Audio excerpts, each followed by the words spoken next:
Assalamualaikum warahmatullahi wabarakatuh. Anak-anak Bapak yang Bapak cintai karena Allah, apa kabar semuanya?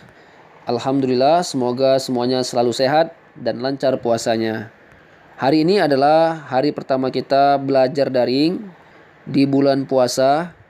Setelah sebelumnya kita sudah libur 1 minggu menyambut Ramadan. Nah, semoga anak-anak Bapak semua tetap semangat ya walaupun puasa. Semoga ibadahnya tetap lancar dan tugas-tugas juga tetap lancar. Nah, anak Bapak yang Bapak cintai karena Allah, Bapak juga mengingatkan untuk bulan puasa ini tetap laksanakan ibadah-ibadah sunnah seperti sholat duha, membaca Al-Quran, lebih baik lagi tadarus ya bersama-sama. Kemudian sholat sunnah tarawih di malam hari, mendengarkan ceramah. Ya, mari sama-sama kita tingkatkan ya. Dan juga puasanya semoga lancar. Jangan lupa juga melaksanakan sholat kewajiban 5 waktu, yaitu sholat sunat fardu ya. Jadi kalau kita puasa tapi sholatnya tinggal, ya sama saja. Nilai puasanya jadi berkurang. Jadi tetap harus dilaksanakan. Baik anak Bapak yang Bapak cintai karena Allah. Nah, pada hari ini kita akan lanjutkan pelajaran fikih kita. Minggu sebelumnya kita sudah membahas tentang sholat tahajud, alhamdulillah ya. Nah, pada bab ini kita akan membahas tentang sholat Idul Fitri. Nah, kebetulan sekali setelah nanti puasa, di akhir puasa, kita masuk bulan Syawal. Nah, kita akan melaksanakan sholat sunnah Idul Fitri. Maka pas sekali kita akan belajar tentang sholat Idul Fitri. Nah, anak Bapak yang Bapak cintai karena Allah, apa itu sholat Idul Fitri? Nah, nanti akan kita bahas lebih dalam ya.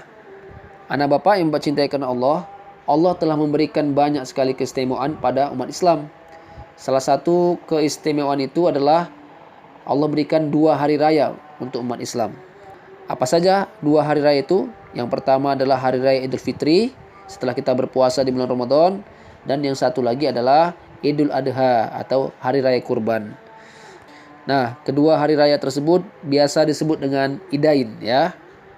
Nah, untuk menyambut 2 hari raya tersebut, umat muslim melaksanakan sholat 2 rakaat. Nah, sholat Idain atau sholat 2 hari raya hukumnya adalah sunnah muakkadah.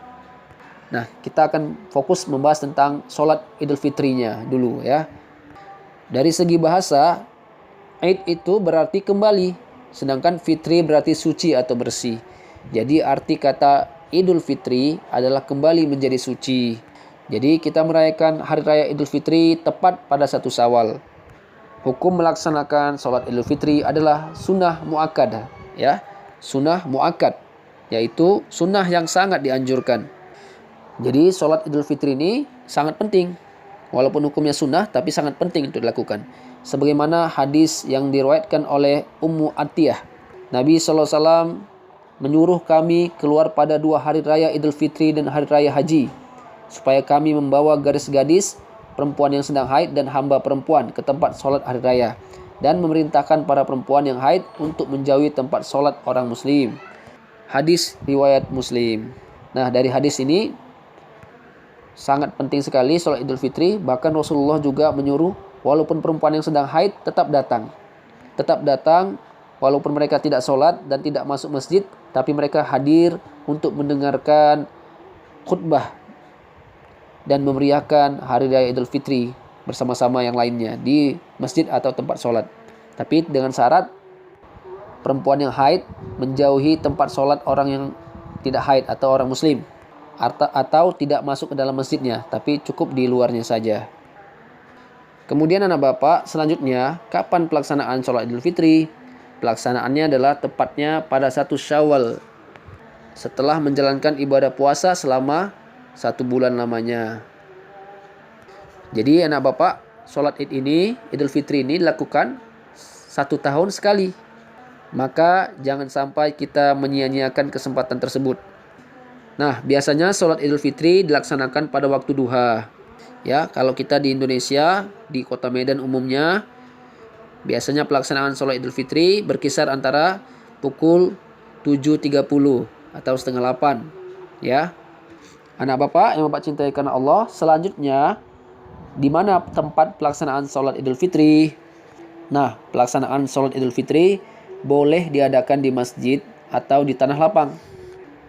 Jadi Nabi Muhammad SAW pernah melakukan keduanya, yaitu pernah di masjid, pernah juga di tanah lapang. Dua-dua punya kelebihannya masing-masing. Ya, kalau kita di tanah lapang, semua bisa hadir, baik yang perempuan haid maupun tidak haid bisa hadir, duduk bersama-sama di tanah lapang mendengarkan khutbah. Nah, tapi jika seandainya cuaca tidak mendukung, misalnya hujan atau baru saja hujan kemarin sehingga lapangan becek, maka sholat Idul Fitri lebih baik dilakukan di dalam masjid. Jadi kesimpulannya anak bapak semua, sholat id boleh dilakukan di tanah lapang, di lapangan yang luas, atau di dalam masjid. Dua-dua juga boleh. Anak bapak yang bapak cintakan Allah, itulah tadi tentang sholat Idul Fitri. Ya, pengertiannya, waktu pelaksanaannya, dan juga tempat pelaksanaan Idul Fitri. Jadi anak bapak semua, bapak simpulkan kembali bahwa sholat Idul Fitri ini adalah sholat yang hukumnya sunnah muakkad. Sunnah yang sangat dianjurkan sekali. Dengan harapan ketika kita melaksanakan sholat Idul Fitri, kita mengharap pada Allah agar menjadi suci kembali. Dan sebagai bentuk syiar Islam, yaitu merayakan hari besar Islam di 1 Syawal setelah kita melaksanakan 1 bulan lamanya puasa Ramadan. Baik anak bapak, sampai sini materi kita. Lebih dan kurang mohon maaf. Bapak akhiri dengan Assalamualaikum warahmatullahi wabarakatuh.